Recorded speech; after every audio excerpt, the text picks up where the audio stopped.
Tempat-tempat suci Katolik bukan sekadar titik di peta.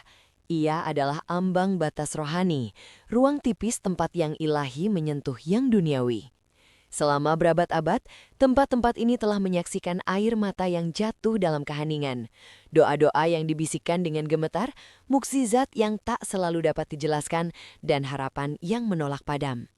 Bagi jutaan jiwa sepanjang sejarah, momen-momen di tempat-tempat ini menjadi titik balik, saat-saat perjumpaan yang secara halus namun mendalam mengubah arah hidup mereka.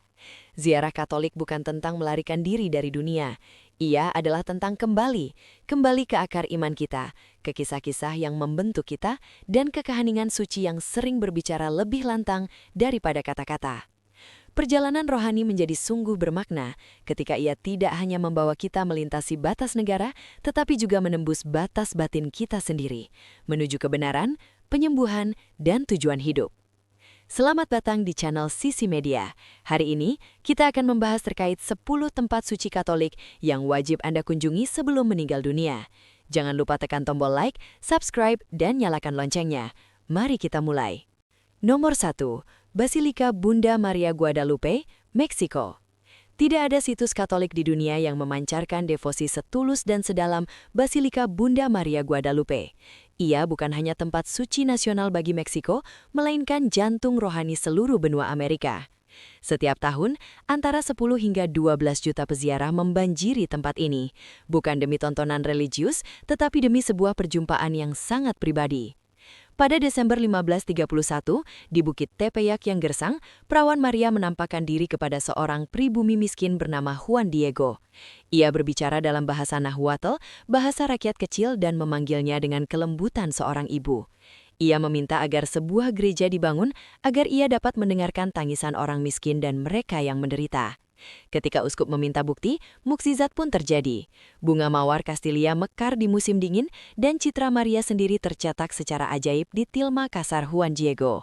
Hingga kini, tilma itu masih tergantung di atas altar utama, tak lapuk oleh waktu, tak terjelaskan oleh sains. Namun Guadalupe bukan hanya tentang mukjizat masa lalu. Jutaan orang masih datang berjalan kaki ratusan kilometer, berpuasa, tidur di pinggir jalan dan menempuh langkah terakhir dengan berlutut. Di sini para migran menemukan perlindungan, para ibu menemukan kekuatan, dan sebuah bangsa menemukan kembali martabatnya. Ini bukan sekadar basilika, tetapi altar belas kasih yang hidup. Nomor 2. Basilika Santo Petrus, Vatikan. Berdiri di depan Basilika Santo Petrus berarti berdiri di bawah bayang-bayang keabadian. Di bawah kubah jaksasa dan fasad megahnya terletak makam Santo Petrus, nelayan sederhana yang dipilih Kristus menjadi batu karang gereja. Setiap detil basilika memikul beban sejarah berabad-abad. Pieta karya Michelangelo yang memeluk duka dan keheningan, kanopi perunggu Bernini yang menaungi altar utama, serta mozaik emas yang berkilau di bawah cahaya lilin. Namun ini bukan museum, ini adalah pusat kehidupan Katolik dunia. Disinilah para paus berdoa, disinilah umat berlutut, dan disinilah doa-doa dari seluruh dunia berkumpul. Berjalan di lantai marmernya, Anda tidak hanya merasa kecil, Anda merasa terhubung dengan sesuatu yang lebih besar, lebih tua, dan lebih kekal daripada bangsa atau kekaisaran manapun. Nomor 3. Lourdes, Prancis.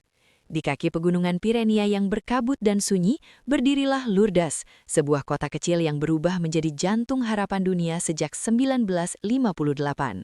Di sebuah gua sederhana bernama Masabele, seorang gadis miskin berusia 14 tahun bernama Bernadette Subirobus melihat seorang wanita bercahaya yang menyebut dirinya yang dikandung tanpa noda. Bernadette bukan siapa-siapa di mata dunia. Ia sakit-sakitan, buta huruf, dan berasal dari keluarga yang hidup dalam kemiskinan ekstrim. Namun justru kepadanya, surga memilih untuk berbicara. Dari tanah yang ia gali atas perintah Maria, memancar mata air kecil yang tak pernah berhenti mengalir hingga tata hari ini. Air itu menjadi lambang harapan. Setiap tahun hampir 4 juta peziarah datang ke Lourdes. Sebagian berjalan tertatih, sebagian dibawa dengan kursi roda, sebagian datang dengan iman yang masih rapuh. Mereka berendam di kolam air dingin itu, menggigil, menangis, berdoa, dan berharap akan kesembuhan, baik jasmani maupun batin. Namun mukjizat terbesar Lourdes bukanlah tubuh yang disembuhkan, melainkan jiwa yang dipulihkan. Banyak yang pulang tanpa kesembuhan fisik, tetapi dengan hati yang damai dan iman yang diperbaharui. Di sini penderitaan tidak dihapus, tetapi diberi makna. Lourdes mengajarkan bahwa Tuhan tidak selalu menghilangkan salib kita. Kadang-kadang Ia hanya membuat kita cukup kuat untuk memanggulnya. Nomor 4. Fatima, Portugal. Fatima bukan sekedar tempat penampakan. Ia adalah panggilan keras dari surga kepada dunia yang terluka. Pada tahun 1917, di tengah Perang Dunia I, 3 anak gembala kecil, Lucia, Francisco, dan Jacinta, melihat seorang wanita bercahaya yang datang membawa pesan doa, pertobatan, dan perdamaian. Maria berbicara kepada mereka tentang penderitaan yang akan datang, tentang dosa manusia, dan tentang kebutuhan mendesak akan doa rosario. Ia meminta pengorbanan kecil dari anak-anak itu demi keselamatan jiwa-jiwa. Pada 13 Oktober 1917, lebih dari 70.000 orang menyaksikan apa yang kemudian dikenal sebagai mujizat matahari. Matahari tampak menari di langit, berputar, dan jatuh ke bumi sebelum kembali ke tempatnya. Sejak itu, Fatimah menjadi tempat kembali kepada doa, kembali kepada hati yang murni, kembali kepada Tuhan.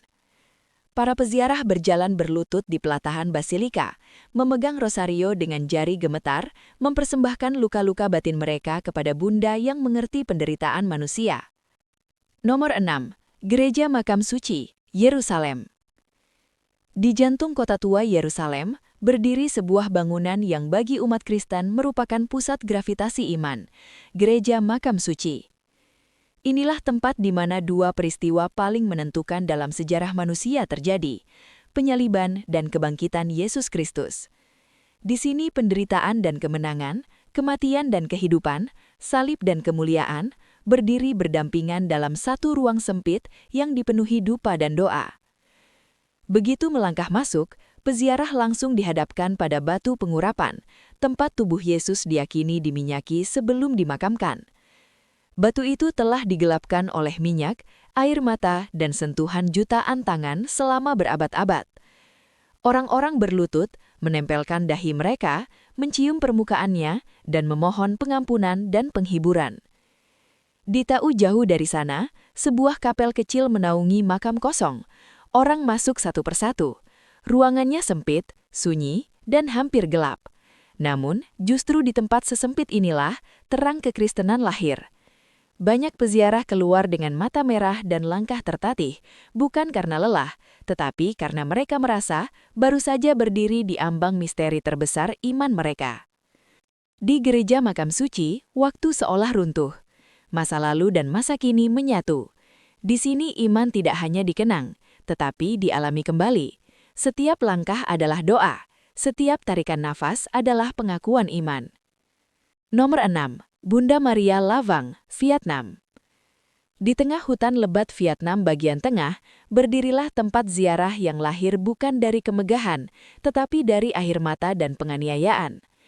Pada akhir abad ke-18, umat Katolik Vietnam dikejar, disiksa, dan dipaksa menyangkal iman mereka. Banyak yang melarikan diri ke hutan Lavang untuk bersembunyi dan bertahan hidup.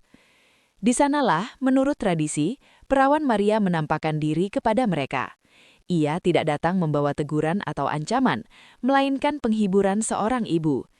Ia mengajarkan mereka merebus daun-daun hutan sebagai obat dan menjanjikan perlindungan bagi mereka yang setia.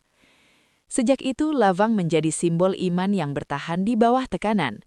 Setiap langkah peziarah menuju basilikanya modern itu adalah kesaksian tentang kesetiaan dalam penderitaan. Banyak yang datang membawa luka sejarah keluarga mereka, kisah kakek dan nenek yang dibunuh atau dipenjara karena iman. Di Lavang, orang belajar bahwa iman sejati tidak selalu tumbuh di taman yang indah. Kadang ia bertunas di tanah darah dan air mata. Nomor 7. Assisi, Italia. Assisi adalah kota yang tampak seperti lukisan doa. Disinilah Santo Fransiskus meninggalkan kekayaan keluarganya dan memilih kemiskinan radikal demi mengikuti Kristus. Keputusannya yang gila menurut dunia justru menjadi salah satu kesaksian iman paling kuat sepanjang sejarah. Setiap lorong batu di Assisi seolah berbisik tentang damai, kesederhanaan, dan kasih kepada seluruh ciptaan. Basilika Santo Fransiskus berdiri sebagai nyanyian bisu tentang penyerahan diri total kepada Tuhan. Para peziarah duduk dalam keheningan di dalam basilika, memandangi fresko-fresko yang menceritakan kehidupan seorang pria yang berani menjadi kecil agar Tuhan menjadi besar. Assisi mengajarkan bahwa kekudusan tidak selalu spektakuler. Kadang ia lahir dari keputusan sederhana untuk mengasihi tanpa syarat. Nomor 8. Knock, Irlandia. Pada suatu malam hujan di tahun 1879, penduduk desa kecil Knock melihat penampakan yang sunyi. Maria, Santo Yosef, dan Santo Yohanes berdiri di dinding gereja tanpa mengucapkan sepatah kata. Keheningan itulah pesannya. Tidak ada nubuatan, tidak ada perintah, hanya kehadiran. Knock bukan hanya tempat penampakan, tetapi juga ruang batin tempat jiwa belajar diam.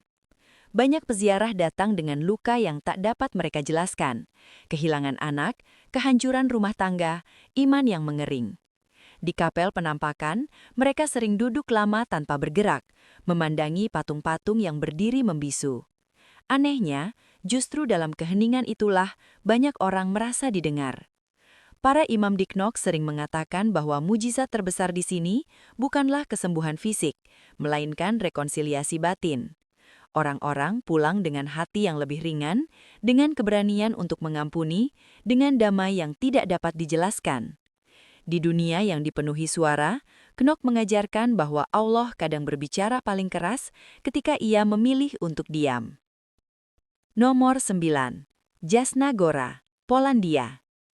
Di biara Jasna Gora tersimpan ikon Madonna hitam yang telah menjadi jantung rohani bangsa Polandia selama berabad-abad.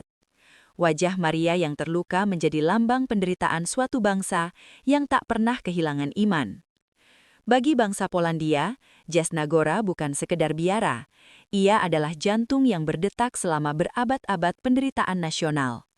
Ketika tanah air mereka dihapuskan dari peta oleh kekaisaran asing, ikon Madonna hitam tetap berdiri sebagai satu-satunya simbol identitas yang tak dapat dirampas. Peziarah sering datang berjalan kaki ratusan kilometer, menyanyikan himne lama dan membawa salib kayu buatan tangan. Banyak yang menangis saat ikon itu dibuka, bukan karena keindahannya, tetapi karena semua kenangan kolektif yang terpatri di wajahnya yang terluka. Di sini, Maria tidak hanya dipandang sebagai ibu rohani, tetapi sebagai ratu yang pernah berdiri di garis depan sejarah, menemani bangsanya melalui genosida, kamp konsentrasi, dan tirani ideologi. Nomor 10. Gunung Tabor, Israel. Gunung Tabor menjulang sunyi di Galilea, tempat Yesus dimuliakan di hadapan murid-muridnya. Disinilah tabir antara surga dan bumi tersingkap sesaat.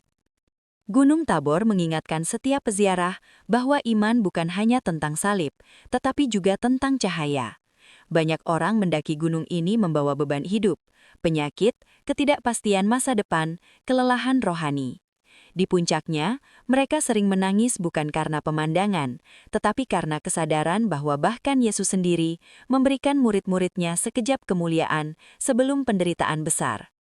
Para rohaniawan sering berkata, setiap orang membutuhkan Gunung Tabor dalam hidupnya, momen ketika Tuhan memperlihatkan cahayanya, agar kita mampu bertahan ketika turun kembali ke lembah. Bagi banyak peziarah, turun dari Gunung Tabor terasa seperti kembali ke dunia yang sama, tetapi dengan hati yang tidak lagi sama. Tempat-tempat ini bukan sekedar lokasi geografis. Mereka adalah tangga rohani menuju yang ilahi. Dari Guadalupe hingga Tabor, kita melihat bahwa ziarah bukan hanya perjalanan tubuh, melainkan pendakian jiwa.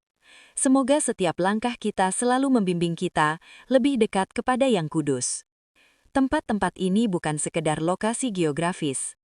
Mereka adalah tangga rohani menuju yang ilahi. Ziarah adalah pendakian jiwa menuju Tuhan. Jika Anda punya pendapat lain, sampaikan di kolom komentar.